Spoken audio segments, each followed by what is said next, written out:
बिस्मिल्लाहिर्रहमानिर्रहीम। अस्सलाम वालेकुम। वर्ल्ड हेल्थ ऑर्गेनाइजेशन ने मुझे कोरोना वायरस की मेडिसिन में जहर मिलाने के बदले $20 मिलियन की रिश्वत की पेशकश की। वर्ल्ड हेल्थ ऑर्गेनाइजेशन की एक और मुनाफकत सामने आ गई। ये आम इंकशाफ मशरकी अफ्रीकी मुल्क मडागास्कर के सदर रेगोलिना ने अखबार को दिए इंटरव्यू के दौरान किया। अगर अभी तक आपने हमारा चैनल सब्सक्राइब नहीं किया तो जल्दी से सब्सक्राइब कर लीजिए और उसके साथ मौजूद घंटी के निशान को भी दबा दीजिए।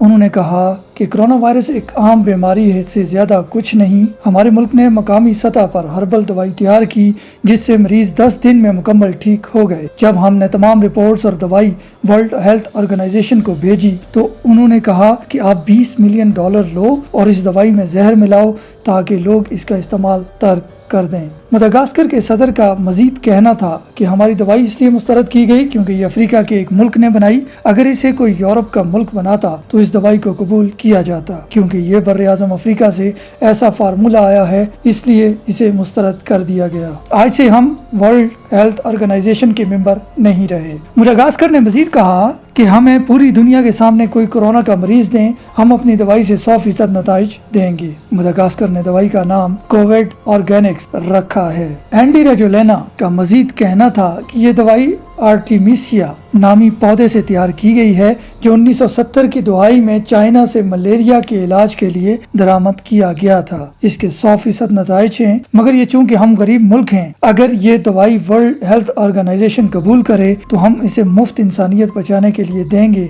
मगर लगता है इस बीमारी से सब पैसा बनाने में लगे हैं। बड़े मुल्क और बिजनेसमैन इस दवाई से पैसा बनाना चाहते हैं, इसलिए हमारी बात नहीं सुनी जा रही। मदागास्कर में इस दवाई के बेहतरीन नताइज के बाद दूसरे अफ्रीकी ममालिक भी तेजी से इस दवाई को दरामद कर रहे हैं। इससे आपको वर्ल्ड हेल्थ ऑर्गेनाइजेशन की मुनाफकत सामने नजर आ रही होगी। और अब भी जो लोग ये कहते हैं कि कोरोना वायरस सच में कुछ है तो वो अहमकों की जन्नत में रह रहे हैं। इस दवाई के खिलाफ सिर्फ वैक्सीन जो बिल गेट्स तैयार करेगा वही सारी दुनिया को दी जाएगी और वही काबिल कबूल होगी।